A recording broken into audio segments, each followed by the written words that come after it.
Coba kalian renungkan, mengapa air dapat berubah dalam 3 wujud?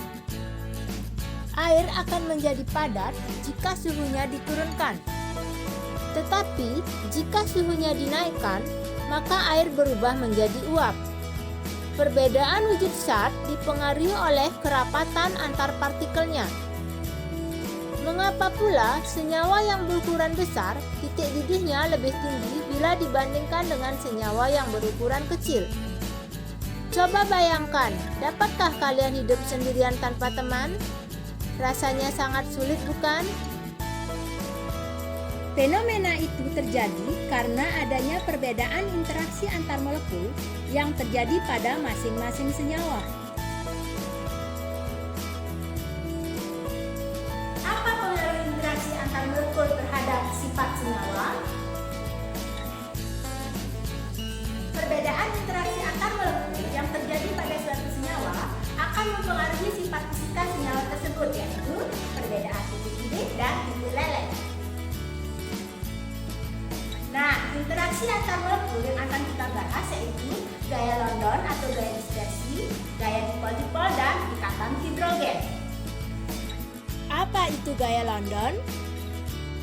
Gaya London atau gaya dispersi adalah gaya tarik-menarik antara molekul-molekul dalam senyawa nonpolar. Gaya London ditemukan oleh Fritz London, seorang ilmuwan Jerman. Gaya London terjadi karena adanya sebaran elektron yang tidak simetris. Sebaran elektron yang tidak simetris menyebabkan terjadinya dipol sesaat. Dipol sesaat pada suatu molekul dapat mengimbas atau menginduksi molekul di sekitarnya sehingga membentuk dipol terimbas atau dipol terinduksi. Gaya London dipengaruhi oleh polarisabilitas. Polarisabilitas adalah kemudahan suatu molekul untuk membentuk dipol sesaat atau untuk mengimbas dipol lain. Polarisabilitas dipengaruhi oleh AR atau MR dan bentuk molekul. Perhatikan titik didih antara helium dan radon. Helium dengan AR4 yang titik didihnya 4 Kelvin lebih rendah daripada radon dengan AR 222 yang mempunyai titik didih 221 Kelvin. Ini menunjukkan semakin besar AR atau MR, maka titik didih juga semakin besar. Untuk pengaruh bentuk molekul terlihat pada perbandingan titik didih antara N-pentana dengan neopentana. Titik didih N-pentana 309,1 Kelvin lebih tinggi dari neopentana dengan titik didih 282,5 Kelvin karena N-pentana lebih memanjang dan neopentana lebih bulat atau kompak. Bentuk molekul yang memanjang lebih mudah mengalami polarisasi sehingga gaya London makin besar. Sekarang kita lanjutkan gaya dipol-dipol. Gaya dipol-dipol adalah gaya tarik-menarik dalam senyawa polar. Dalam senyawa polar, distribusi rapatan elektron yang tidak simetris sehingga terjadi pengkutuban atau dipol. Contoh pada senyawa HCl. Antara atom H dan Cl terjadi perbedaan keelektronegatifan. Atom H bertindak sebagai kutub positif dan atom Cl bertindak sebagai kutub negatif karena lebih elektronegatif. Bagaimana perbandingan gaya dipol-dipol dan gaya London? Gaya tarik dipol-dipol lebih kuat daripada gaya London, sehingga senyawa polar, titik didih dan titik lelehnya lebih tinggi daripada senyawa nonpolar yang MR-nya kira-kira sama.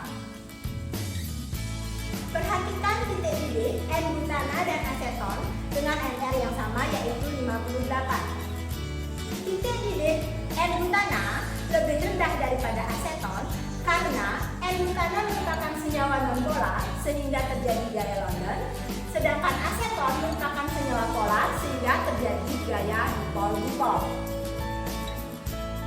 Bagaimana jika MR berbeda jauh? Untuk membandingkan zat dengan MR yang berbeda jauh, gaya London menjadi lebih penting daripada gaya dipol-dipol. Contoh pada senyawa HCl dan HI. HCl dengan MR 36,5 memiliki titik didih 188,1 Kelvin. Sedangkan Hi dengan Mr 128 memiliki titik didih 237,8 Kelvin.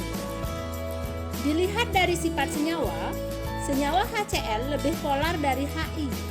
Artinya, gaya London dalam Hi mampu mengimbangi gaya dipol-dipol pada HCl. Dengan kata lain, lebih polarnya HCl tidak cukup untuk mengimbangi kecenderungan peningkatan gaya London akibat penambahan massa molekul relatif dari Hi.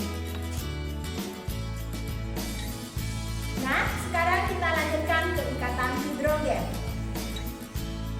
Pernahkah kalian memperhatikan titik didih NH3, H2O, dan HF paling tinggi dari hidrida segolongan? Dari gambar, titik didih hidrida golongan 5A, 6A, dan 7A terlihat NH3, H2O, dan HF titik didihnya mencolok tinggi dibandingkan senyawa lain sejenis. Fakta ini terjadi karena adanya ikatan hidrogen. Ikatan hidrogen adalah gaya tarik antara atom hidrogen yang terikat pada unsur dengan keelektronegativan besar seperti F, O, dan N. Contoh misalnya pada senyawa H2O. Dari gambar terlihat garis putus-putus menunjukkan ikatan hidrogen, yaitu ikatan antara atom O dengan H pada molekul yang berbeda. Ikatan hidrogen jauh lebih kuat daripada gaya-gaya yang lain, sehingga senyawa yang memiliki ikatan hidrogen titik didihnya jauh lebih tinggi dari senyawa lainnya. Nah, sekarang coba kalian tentukan interaksi apa saja yang terjadi pada senyawa berikut: metana, karbon dioksida, asam klorida, dan asam fluorida. Kemudian urutkan kenaikan titik didihnya. Berdasarkan materi yang kita pelajari tadi, maka pada metana terjadi gaya London karena merupakan senyawa nonpolar. Pada karbon dioksida juga terjadi gaya London karena merupakan senyawa nonpolar. Pada asam klorida terjadi gaya dipol-dipol karena merupakan senyawa polar, sedangkan pada asam fluorida terjadi ikatan hidrogen. Sehingga urutan titik didih keempat senyawa tersebut dari yang terendah adalah metana dengan Mr16 lebih rendah dari karbon dioksida dengan Mr44, lebih rendah dari asam klorida, dan yang paling tinggi adalah asam fluorida. Berdasarkan penjelasan tadi, dapat disimpulkan bahwa perbedaan interaksi antar molekul yang terjadi pada suatu senyawa akan menyebabkan perbedaan sifat fisika senyawa tersebut, yaitu perbedaan titik didih dan titik leleh. Nah, itulah tadi pembelajaran tentang pengaruh interaksi antar molekul terhadap sifat fisika senyawa. Kita hanya membahas gaya London atau gaya dispersi, gaya dipol-dipol, dan ikatan hidrogen. Demikianlah pembelajaran kita kali ini.